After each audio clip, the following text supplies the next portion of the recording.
राष्ट्र की आवाज की शुरुआत आज दो बहुत खास तस्वीरों के साथ करना चाहता हूं। ये जो दो तस्वीरें मैं आपको दिखाऊंगा, इन दो तस्वीरों के पीछे बहुत बड़ी कहानी है।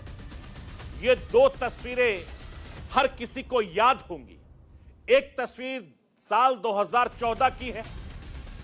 तब नरेंद्र मोदी पहली बार संसद पहुंचे थे सांसद बनकर। 20 जून 2014 को जब नरेंद्र मोदी पहली बार संसद पहुंचे तो संसद की सीढ़ियों पर झुककर उन्होंने प्रणाम किया था।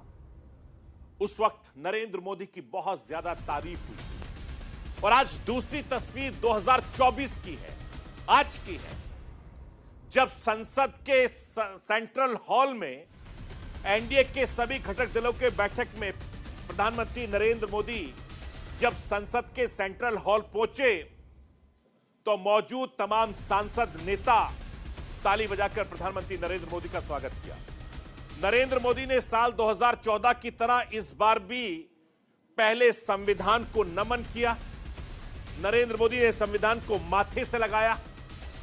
मोदी ने हमेशा संसद संविधान को तवज्जो दी, अहमियत दी।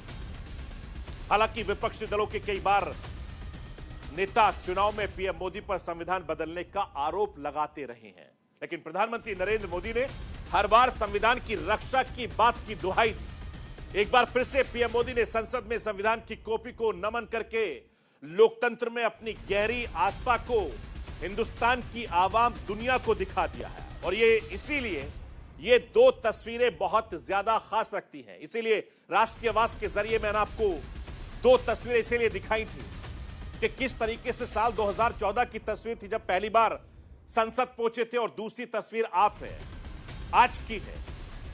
इसके बहुत ज्यादा मायने हैं, क्योंकि 2024 के चुनाव नतीजे आने के 3 दिन के बाद तमाम तरह का मंथन चल रहा है, मुलाकातों को दौर चल रहा है।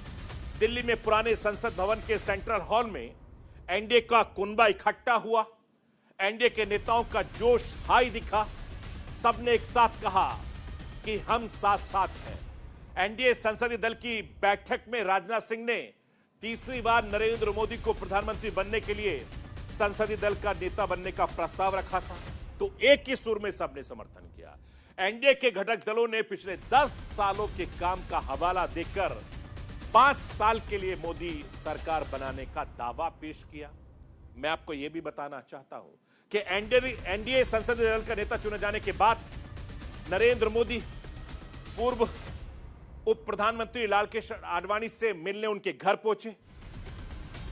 नरेंद्र मोदी प्रधानमंत्री पद की शपथ लेने से पहले उनका आशीर्वाद लिया। इस दौरान पीएम मोदी ने लालकृष्ण आडवाणी को गुलदस्ता भेंट किया। उनकी बेटी प्रतिभा भी मौजूद थी। इसके बाद प्रधानमंत्री नरेंद्र मोदी बीजेपी के नेता मुरली मनोहर जोशी से मुलाकात करने उनके घर पहुंचे। दोनों नेताओं ने बीजेपी को 2 सीटों से लेकर आगे बढ़कर सरकार बनाने तक का जितना बहुमत हासिल करने में बड़ी भूमिका निभाई। इसीलिए पीएम मोदी शपथ ग्रहण से पहले दोनों वरिष्ठ नेताओं से मिलकर उनका आशीर्वाद लिया। पीएम मोदी ने पूर्व राष्ट्रपति रामनाथ कोविंद से भी मुलाकात की। इस दौरान पूर्व राष्ट्रपति ने मोदी को मिठाई खिलाई और तीसरी बार सरकार बनने के लिए बधाई भी दी। Ramnath Kovind one nation one election committee के अध्यक्ष हैं। शाम होते होते प्रधानमंत्री नरेंद्र मोदी ने राष्ट्रपति द्रौपदी मुर्मू से फिर मुलाकात की, सरकार बनाने का दावा पेश किया। राष्ट्रपति द्रौपदी मुर्मू का अभिवादन किया, भगवान जगन्नाथ की तस्वीर देकर उनका इस्तकबाल किया, स्वागत किया। राष्ट्रपति द्रौपदी मुर्मू की ओर से प्रधानमंत्री पद पर नियुक्त होने और सरकार बनाने के लिए न्योता भी दिया। अब एनडीए की नई सरकार का गठन करेगी और 9 जून को शपथ ग्रहण समारोह शाम को होगा।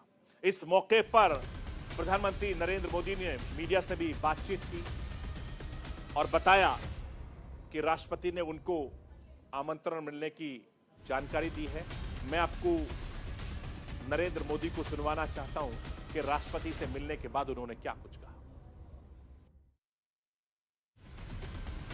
देशवासियों का फिर से एक बार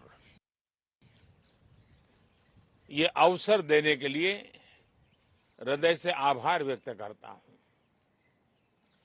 और मैं देशवासियों को विश्वास देता हूं कि पिछले 2 टर्म में जिस गति से देश आगे बढ़ा है, समाज के हर क्षेत्र में परिवर्तन साफ साफ नजर आ रहा है। 25 करोड़ लोगों का गरीबी से बाहर आना, ये अपने आप में हर भारतीय के लिए बड़ा गर्व का विषय है। और मैं देशवासियों को विश्वास दिलाता हूं कि 18वीं लोकसभा में भी, हमारे 5 साल के कार्यकाल में भी, हम उसी गति के साथ, उतने ही समर्पण भाव से देश की आशा आकांक्षाओं को पूर्ण करने में